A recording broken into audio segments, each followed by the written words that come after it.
일각에서는 윤석열 대통령과 한덕수 총리 선고를 같이 내야 한다는 얘기가 많았습니다. 한 총리 탄핵 사유가 윤 대통령과 겹치는 부분도 있고, 그래서 혹시나 재판관들의 심증이 노출되는 건 아닌가, 이런 어떤 걱정 때문에 그걸 노출시키지 않기 위해서 함께 한다, 이런 전망도 있었는데, 어제 저희 TV조선 보도에 따르면 실제로 둘의 선고를 같이 내는 것도 헌재가 논의를 하긴 했었다고 합니다. 근데 아마 정치적인 부담이 있고, 그리고 여러 가지로 부적절하다는 어떤 내부적인 판단 때문에 아마 원칙적으로 가자, 결론 난 것부터 가자, 이렇게 결론을 내린 것 같습니다. 윤석열, 한덕수 사건 동시 선고는 사안의 중대성, 그리고 정치적 해석 부담 등을 감안하면 적절하지 않다. 이게 복수의 헌재 관계자들을 저희가 취재한 결과입니다. 자, 사안의 중대성, 정치적 해석의 부담, 이건 우리가 좀 어떻게 해석해야 될지 지금은 좀 따져볼 필요가 있을 것 같은데요. 김광삼 변호사님 어떻게 좀 보셨습니까? 네, 원칙적으로 한덕수 권한대행에 대한 선거 먼저 나오는 게 맞죠. 맞다. 그리고 여러 가지 이제 한덕수 권한대행의 사안은 간단하지만 이제 법률적으로 보면 상당히 복잡한 측면이 많이 있어요. 네. 더군다나 의결 정족수에 관한 부분은 이건 어느 쪽이 맞다고 100% 얘기할 수가 없습니다. 그러니까 총리로서 의결 정족수냐, 대통령으로서 의결 정족수냐, 그 부분 아니에요? 그래서 헌법재판관도 아마 대통령으로서 의결 정족수 200명 이상이 돼야 한다는데 의견을 강하게 필요하시는 분이 있을 거예요. 그래서 이 부분 일단 정리가 돼야 하고요. 왜냐하면 또 최성목 권한대행에 대한 탄핵을 또 민주당이 하겠다고 하니까 선제적으로 이 결정을 내줘야 하는 게 맞습니다. 그래서 사실 우리가 일반적으로 애견할 때는 아니 한덕수 총리에 대한 것은 그런 여러 가지가 중요한 부분이 있지만 한 번에 변론 종결됐잖아요. 네. 그러면 선고를 빨리 하는 게 맞다고 생각을 했는데 이게 굉장히 계속 늦어지는 거예요. 늦어지는 이유 자체는 아마도 뭔가 윤 대통령 탄핵과 연관이 있을 뿐만 아니라 네. 한덕수 권한대행에 대해서 선고를 했을 때 헌재가 굉장히 부담스러운 측면이 좀 있다. 그래서 동시 선고할 가능성이 크다. 시간이 늦어질수록 동시 선고 가능성이 크다고 이렇게 저도 예측을 많이 했었는데 네. 아마 같이 하려고 했었는데 이제 헌재 내부에서 재판관 일부가 반대를 했던 걸 보여요. 왜냐하면 권한대행이 복귀하느냐 파면시키느냐 하고 대통령이 파면시키느냐 복귀하느냐는 대한민국에서 엄청나게 중요한 거 아닙니까? 1인자고 2인자였단 말이에요. 그걸 같은 날에 선고하는 게 맞느냐. 그런데 원칙적으로 같은 날 선고를 하려고 했는데 이게 윤 대통령에 대한 탄핵 사건이 너무나 이렇게 복잡하고 얽히고 설키니까 이게 같이 끌고 갈 수 없는 거예요. 그러면 결과적으로 일단 결정을 내린 평결을 내릴 수 있는 한덕수 총리부터 먼저 하고 가고 언제까지 윤 대통령의 탄핵과 같이 묶어서 갈 수는 없다. 아마 그런 의견이 내부에 있었을 가능성이 크다. 그래서 일단은 평결은 이루어졌고 네. 그렇기 때문에 한덕수 총리부터 먼저 하는 걸로 그렇게 결정이 됐다. 저는 그렇게 추론을 합니다. 네, 지금 말씀 주신 것처럼 한덕수 총리에 대한 판결이 우선적으로 이루어졌기 때문에 꼭 윤 대통령과 맞출 필요 없이 먼저 난 것부터 처리하자. 원칙론에 가까웠던 것이 헌법재판소의 어제 선고기일 지정 입장이었다고 합니다. 그런데요, 저희가 취재해보니까 법조계에서 또 이런 얘기가 나오고 있습니다.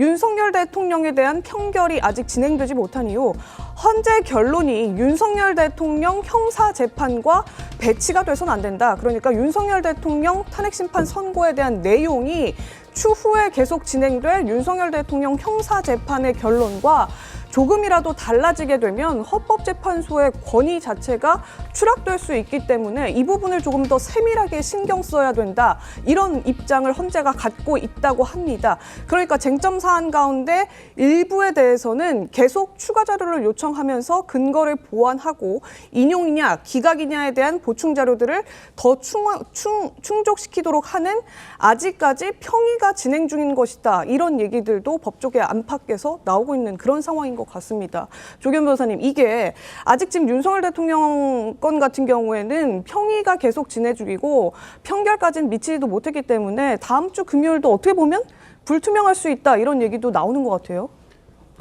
실제 재판과의 평의 상황을 지금 정확히 모르기 때문에 이 역시 추측할 수밖에 없는데 지금 돌아가는 전체적인 상황을 보면 다음 주를 넘어가지는 않을 것 같습니다. 지금 말씀하신 것처럼 이 형사 재판과의 어떤 결과, 네. 증거 채택, 증거에 대한 인정이나 사실 인정을 고려는 하겠지만 반드시 형사 재판과 일치시켜야 될 만큼 이렇게 하나하나의 사건을 정확하게 판단할 필요는 없거든요.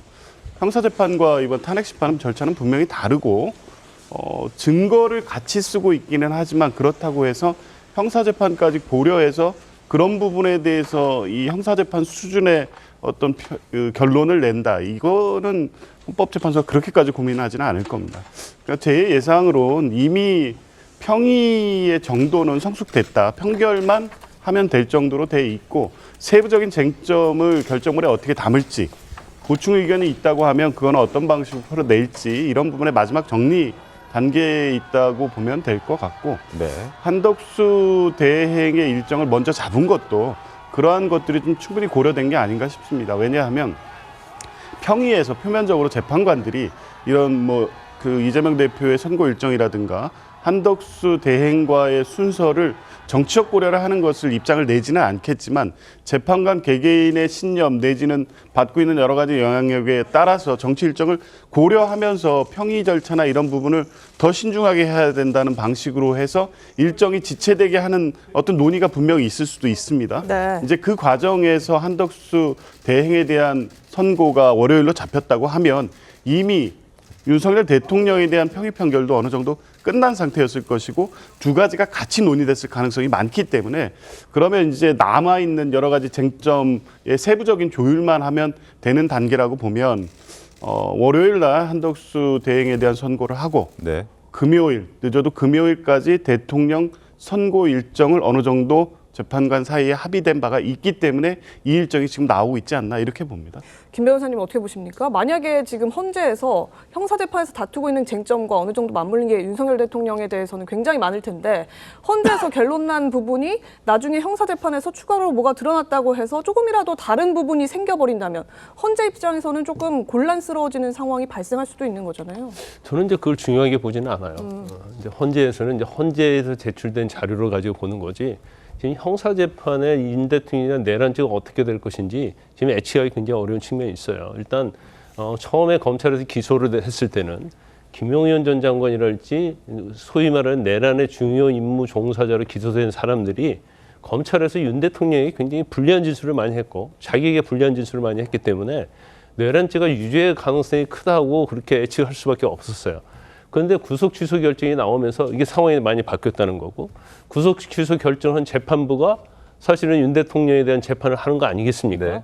그래서 이 사건 자체는 굉장히 시간이 많이 걸릴 겁니다. 제가 볼 때는 일단 중요임무 종사자들 구속돼 있잖아요.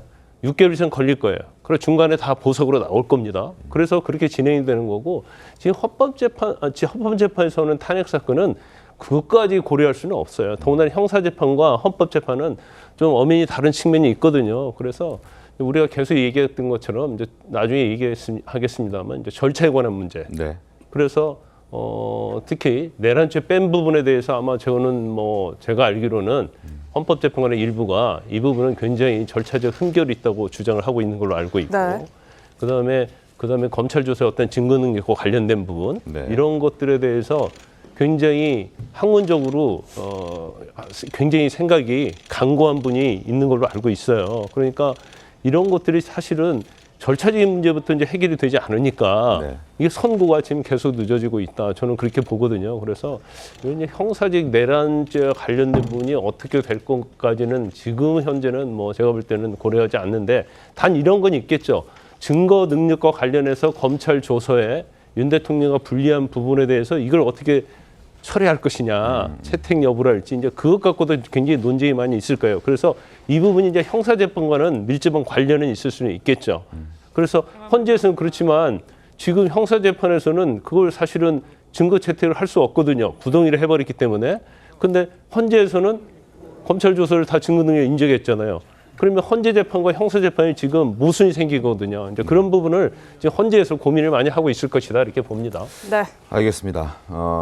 구속 취소가 되면서 사실 절차상 흠결 문제로 인해서 윤석열 대통령의 형사 재판에도 어느 정도 영향을 또 줄 수 있다라는 전망들이 나왔고 그것 때문에 또한 헌재에도 영향을 주는 것 아닌가라는 예측, 추측들이 지금 나오고 있는 상황인데 그 부분에 대해서는 일단 김광석 변호사님께서 설명을 좀 해주셨던 것 같습니다. 어찌됐든 왜 한덕수를 먼저 선고하기로 했을까? 오늘 조간신문들은 이렇게 해석들을 내놓고 있었습니다. 왜 한덕수 먼저 선고하느냐? 일단 윤 대통령 선고 흥결을 없애기 위해서 하는 것이다 라는 해석들이 나왔습니다. 법조계에서 최상목의 재판관 임명 무효 해결 관측 이런 얘기도 지금 나오고 있고요. 국정 공백을 최소화하기 위한 것이다. 그리고 윤 대통령 선고 합의 못했기 때문에, 그러니까 윤 대통령 선고가 너무 지금 길어지고 있기 때문에 논의 자체가, 그래서 먼저 지금 한덕수 총리에 대한 선고를 한다. 또 하나 변론이 종결된 사건을 먼저 선고하는 것이기 때문에 뭐 자연스러운 것이다. 뭐 이런 해석들도 지금 나오고 있는 상황이었습니다. 어떻게 좀 보셨습니까? 네 가지 다 가능성이 없다고는 할 수 없겠습니다만, 저 중에서 윤석열 대통령과의 이 관계에서 합의를 못한 부분이 있지 않느냐 하는 부분은 좀 아닌 것 같아요. 왜냐하면 세 번째 거에 대한 세 번째 이견이 거하고 네 있으시군요. 번째 거에는 좀 이견이 좀 있다라고 말씀을 드리는 건데, 일단 한덕수 총리의 탄핵 소추 안에 있는 내용과 네. 윤석열 대통령에 대한 탄핵 소추안, 특히 12.3 비상계엄과 관련된 부분에 있어서는 같이 연계되어 있는 부분이 있습니다.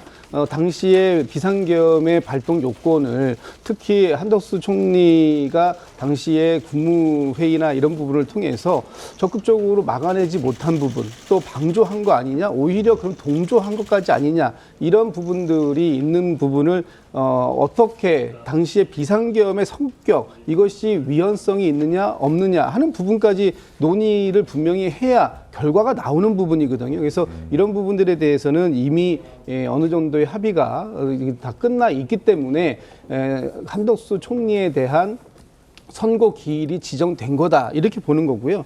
저는 제 느낌적으로는 두 번째 아까 이유가 나왔던 게 이제 국정 공백의 최소화 부분입니다.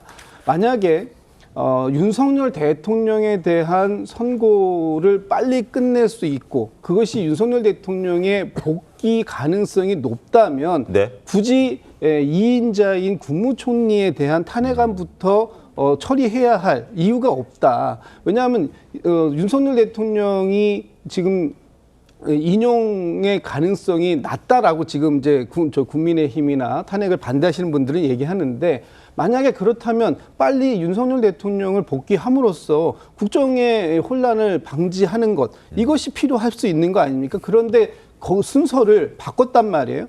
저희가 지금 민주당에서는 그동안 12월 달에 정영식 주심께서 이 윤석열 대통령의 탄핵 심판이 워낙에 시급하고 또 중대성이 있기 때문에 최우선으로 처리하겠다라는 입장을 견지해 왔기 때문에 이번에 윤석열 대통령의 선고보다 한덕수 총리에 대한 선고 기일을 먼저 잡은 것에 대해서 유감을 표명했습니다. 거기에는 다른 정치적이나 정무적 고려가 없기를 바란다라는 것인데, 지금 이 돌아가는 사정들, 이 부분을 보면 역시 이 한덕수 총리가 먼저 그 복귀를 함으로써 그 다음의 상황들이 있을 것을 예비하고 있는 것도 아닌가, 이런 측면들을 좀 중요하게 저는 보고 있다, 이런 말씀드립니다.